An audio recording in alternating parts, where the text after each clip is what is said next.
लड़कों को मैं जानता हूँ सुपर होते हैं लड़के, सुपर हग भी रहे होंगे ना, और गर्लफ्रेंड बुला लेगी तो भाई साहब बीच में हगा आदमी कहेंगे आके हग लूँगा, मैं चला जाता हूँ अभी। ऐसे ऐसे होते हैं लड़के। शादी के बाद में अगर बेबी कहीं जाएगी ना तो आप जा रहे हैं तो आधा घंटा फिर उसी बाथरूम में घुसा देंगे कि यार चल आधा घंटा तो टाइम कम मिलेगा बैठने के लिए।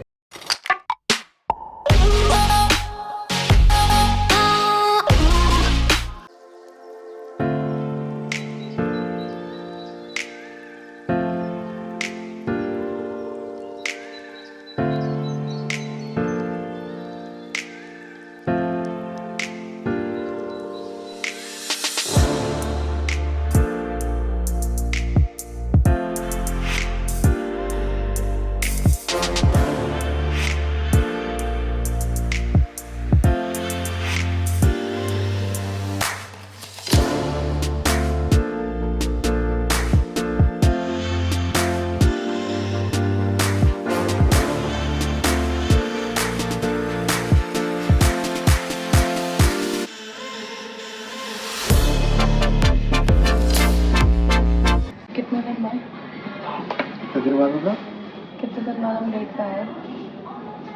डेट थोड़ी है, इसी कोई डेट मान लूँगी मैं, इससे ज़्यादा की उम्मीद नहीं है। अरे ये तो आते रहते हैं भाई साहब आजकल बहुत बिजी हैं, ये बिल्कुल टाइम नहीं है। खींच खांच के जैसे तैसे लाना पड़ता है, बहाने बना बना के।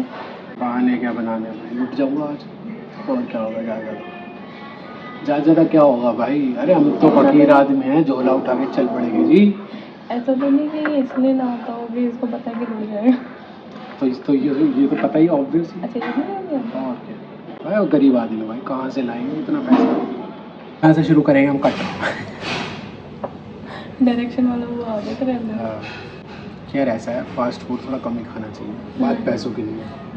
मुझे फास्ट फूड से मतलब नहीं है, मुझे बस ये कि मेरे साथ टाइम स्पेंड करने आए, ठीक है। टाइम स्पेंड के लिए रेस्टोरेंट खाली नहीं बैठने देता।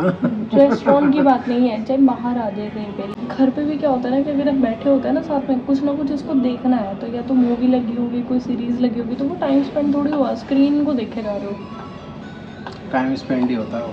बेसिकली मुझसे बात तो कर कि हाँ भाई क्या मेरे बात अंदर करें, मेरे पास शादी से पहले होती है बात पटाने के लिए। तुम सुन लो, अब शादी हो गई, अब क्या बात करनी है भाई। तो आई आई आई आई आई आई आई। तुम्हारे पास नहीं है ना, बाद में देखो मैं बताता हूँ क्या होता है, शादी से पहले होती है सारी, अरे आप मेरे से बात करो फ़ोन पे। शादी चोदी हो गई, आज एक लड़के बॉयज़ का टारगेट एक होता है कि भाई एक बार शादी हो जाए, शादी में पहाड़ में जाए फिर क्या दिक्कत है, फिर तो अपना माल है। जिनकी नई नई शादी होने वाली है, जिनकी शादी नहीं हुई है ना, समझ के जाओ, सब ऐसी हैं। लड़कों को मैं जानता हूँ सुपर होते हैं लड़के, सुपर होते हैं लड़के। उन्हें सब पता होता है, शादी से पहले तो ऐसे ऐसे बात करेंगे, अरे बेबी ठीक है ना, हग भी रहे होंगे ना, और गर्लफ्रेंड बुला लेगी तो भाई साहब बीच में हगा आदमी कहेंगे आके हग लूँगा, मैं चला जाता हूँ अभी। ऐसे ऐसे होते हैं लड़के। लेकिन बाद में शादी के बाद में ना, शादी के बाद में अगर बेबी कहीं जाएगी ना तो आप जा रहे हैं तो आधा घंटा फिर उसी बाथरूम में घुसा देंगे कि यार चल आधा घंटा तो टाइम कम अकेले मिलेगा बैठने के लिए। बेशक बाथरूम में ही सही, आधा घंटा बैठने को तो मिलेगा अकेले शांति से। तो वो जो 15 मिनट है ना वहाँ, वो शादी के बाद निकाल लेते हैं। देख लो कैसे रिलेट कर पा रहे हैं हम। भाई तुम ये चीज़ सोचो कि ये बंदा इतना सच कैसे बोल रहा है। नई मशीन आ गई। आप ट्यूशन से पिक करने गए थे इसको? आपको ट्यूशन से पिक करने गए थे मशीन? पापा गए थे? क्या है ये? क्या है ये इसमें? ये मशीन आ गई नहीं? सही है भाई।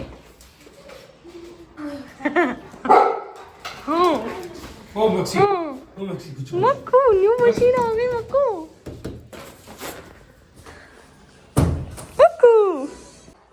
ये नीचे ही नहीं आ रहा है यार। हाँ क्या हुआ? Hello guys and welcome back to my channel. आज है 10 तारीख और आज बिल्कुल भी तबीयत ठीक नहीं है। 2 दिन से तो बहुत बुरा हाल है, कल भी और आज भी। कल भी इसीलिए मैंने व्लॉग नहीं किया था, आज जैसे तैसे व्लॉग शुरू किया पर हिम्मत नहीं हो पाई।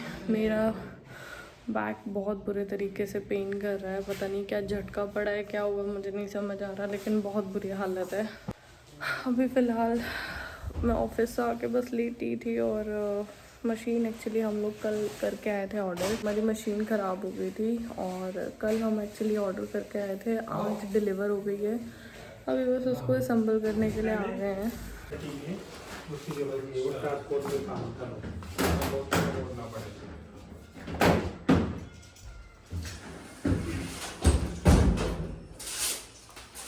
ये क्यों उतार रहे हो?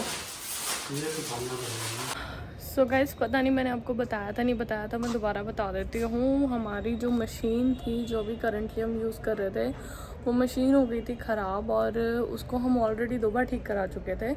तो दोनों बार उसका मदरबोर्ड ख़राब हो रहा था और वो मतलब हमने ना उस टाइम पे ऐसे ही ले ली थी, जो बिग बाज़ार का ब्रांड नहीं होता है वो ली थी हमने शायद 5 साल पहले, और 5 साल वो मशीन चल चुकी और बहुत ही सस्ती सी ली थी।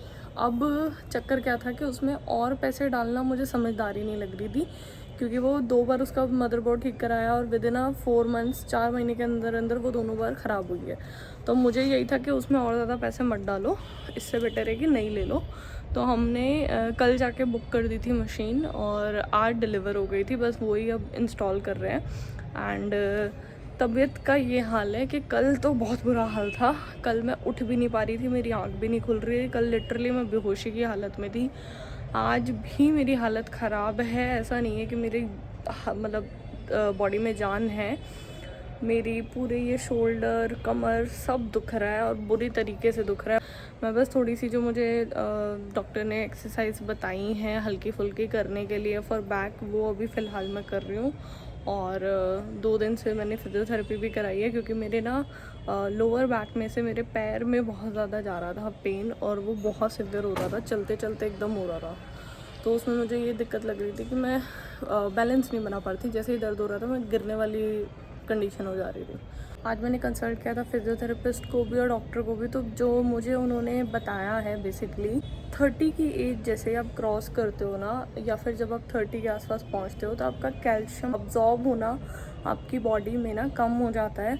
और वो कम होता है वो ठीक है, लेकिन डिपेंड करता है कि आप क्या डाइट ले रहे हो। अब जैसे मेरे साथ प्रॉब्लम क्या है ना, कि अगर कोई बंदा दिन में 2 गिलास 3 गिलास दूध ऑलरेडी ले रहा है और उसका कैल्शियम अब्जॉर्ब होना थोड़ा कम हो जाएगा, तो ज़्यादा से ज़्यादा ये होगा कि 1 गिलास का कैल्शियम अब्जॉर्ब नहीं हुआ, 2 गिलास का तो हो जाएगा, या 1 गिलास का हो जाएगा, 1 गिलास का नहीं होगा।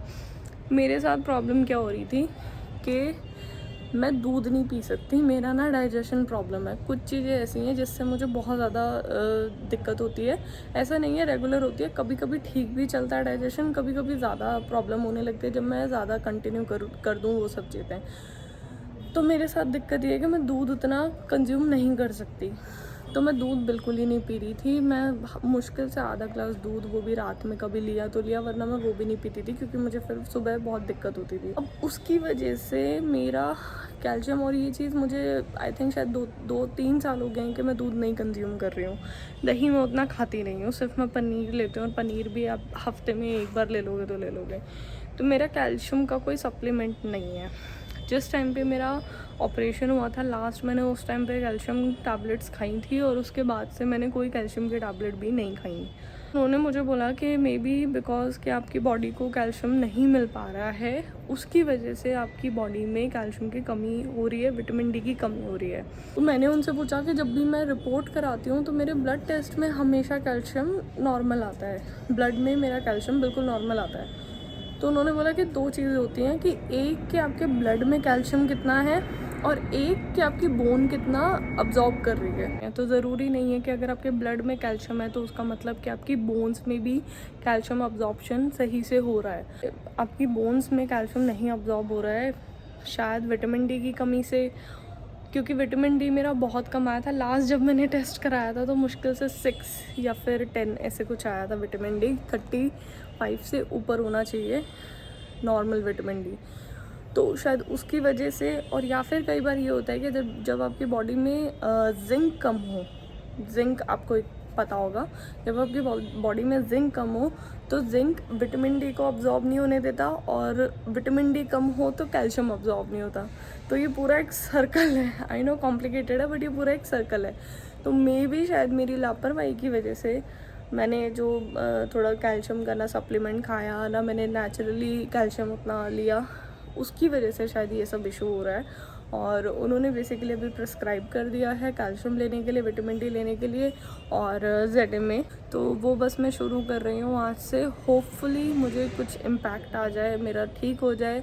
अगर नहीं हुआ तो फिर उन्होंने मुझे सजेस्ट किया है एक्सरे कराने के लिए और फर्दर टेस्टिंग कराने के लिए। तो 2 दिन से तो ऐसा लग रहा है मुझे कि मैं बस ज़िंदा हूँ, ऐसी फीलिंग नहीं आ रही कि मैं कुछ करूँ, कुछ करने लायक हूँ। मतलब ऑफिस भी मैं ऐसे रो के जा रही हूँ, उसमें भी कई लोग ऐसे लिटरली मुझे समझ नहीं आते। कुछ लोगों की ना जैसे आदत होती है कि अपनी ज़िंदगी नहीं देखेंगे, वो दूसरों की ज़िंदगी में ना कमेंट करना और ढूंढना कमियां ना उनको बहुत अच्छी लगती है। मतलब कुछ लोग ऐसे हैं, उनको ये नहीं दिखेगा कि सामने वाले की क्या कंडीशन है, पता ही नहीं होगा उनको कि सामने वाले की क्या कंडीशन है, क्या है क्या नहीं। बस बेफिजूल में आके कमेंट कर देंगे कि तुम्हारी तो मौज है, तुम लेट आ रहे हो, तुम्हारे बॉस कुछ नहीं कहते। अरे कुछ नहीं कहते क्योंकि उनको पता है कि नई कंडीशन है उसकी, नहीं आ पाएगी और ना वो छुट्टी मतलब अभी मैं लेना चाह रही हूँ। मेरे को भी पता है यार मेरी वजह से उनका काम इफेक्ट होता है, तो मैं भी कोशिश करती हूँ कि मैं कम से कम छुट्टी लूँ। जब बिल्कुल ही मेरे बस की नहीं होता तब मैं छुट्टी लेती हूँ। अगर मेरा काम थोड़ा 1-8 घंटा लेट जाने से चल रहा है और उनका काम भी चल रहा है तो इसमें क्या प्रॉब्लम। और सबसे बड़ी चीज़, जिसको प्रॉब्लम होनी चाहिए उसको प्रॉब्लम नहीं होती है, आसपास के लोगों को बड़ी मिर्ची लगती है। तो मुझे ना लोगों की ये डबल माइंडेड जो सोच है ना कि खुद जब उनको काम होता है, खुद जब वो लेट आएंगे, खुद जल्दी चले जाएंगे, खुद को जब लिबर्टी मिलती है तो वो बुरा नहीं लगता। और ये लोग भी वो लोग हैं जो आपके मुंह पे तो बहुत अच्छे बनते हैं, पीठ पीछे आपके बारे में इस तरीके की बातें करते हैं। तो भैया ऐसे लोगों से तो मैं सच में, मुझे बड़ी खुंदक आती है और मुझे पसंद भी नहीं है ऐसे लोग। तो मेरा तो बस इतना ही मानना है कि अगर आपको ठीक है, आपकी जॉब जैसी भी है या आपकी ज़िंदगी जैसी भी है, कभी भी दूसरे की ज़िंदगी को देख के कभी जज मत करो, क्योंकि आपको नहीं पता उसकी ज़िंदगी में क्या चल रहा है, उसके साथ क्या चल रहा है, उसकी मेंटल कंडीशन कैसी है, उसकी फ़िज़िकल कंडीशन कैसी है, उसके घर में क्या चल रहा है। हो सकता है वो 4 काम ऐसे करके आती हो जो करने में तुम्हारी बैंड बज जाएगी।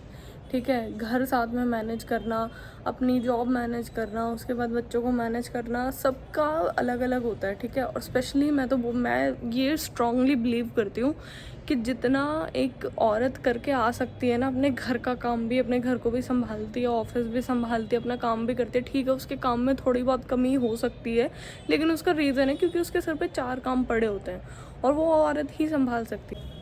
तो अभी ब्रूनो मैक्स भी यहीं पे है क्योंकि नीचे अभी ले जा नहीं सकती, वो फिटिंग विटिंग चल रही है। फिर ब्रूनो ना सब उठा के भागता है सामान, तो इसलिए इनको ऊपर रखा हुआ है। अभी फिटिंग हो जाए फिर नीचे जाऊंगी मैं अभी बोलते बोलते ऐसे सोच रही हूँ ना, तो मुझे याद आ रहा है कि एक्चुअली बचपन में मेरी ये डाइट थी कि मैं मॉर्निंग में उठते ही दूध पीती थी, फिर मैं दोपहर में अगर मुझे भूख लगती थी मैं दूध पी लेती थी, फिर मैं शाम को दूध पी लेती थी और फिर मैं रात में भी दूध पी लेती थी। मतलब बचपन में क्या है, ये मेरी शायद कॉलेज के बाद की भी लाइफ ऐसी ही रही है कि मैं दिन में 2-2 3-3 ग्लास दूध तो मैं ऐसे ही पी जाती थी और मुझे मतलब कोई ऐसा फ़र्क पता नहीं चलता था। जब से ये डाइजेशन का इशू हुआ है तब से मेरी थोड़ी सी डाइट ख़राब हो गई है, मैं ज़्यादा चीज़ें कंज्यूम नहीं कर सकती, बहुत देख के खाना पड़ता है। ब्रूनो को देख लो, पूरी फिराक में है कि बस दरवाज़ा खुल जाए और मैं भाग जाऊँ, पूरी नज़र रखे हुए नीचे कौन आया है, क्या कर रहा है। नूनी देख लो, नूनी, ब्रूनो किसको देख रहे हो, नज़र रखे हुए हो पूरी। मैक्स को कोई फ़र्क नहीं पड़ता, वो अपनी बॉल लेके आराम से बैठा हुआ है। इसको मैंने खिला दिया, थोड़ा तो थक गया है। तो जी मशीन आते ही लग गया है कपड़े धुलने, और एक बार के तो धो भी दिए मैंने, अब बस सुखा दूँगी। मशीन की खुशी में हो रही है जलेबी पारी, और वो भी थे, समोसे वगैरह भी थे बट वो ऑलरेडी खा चुके हैं, और अब सब खाएंगे जलेबी।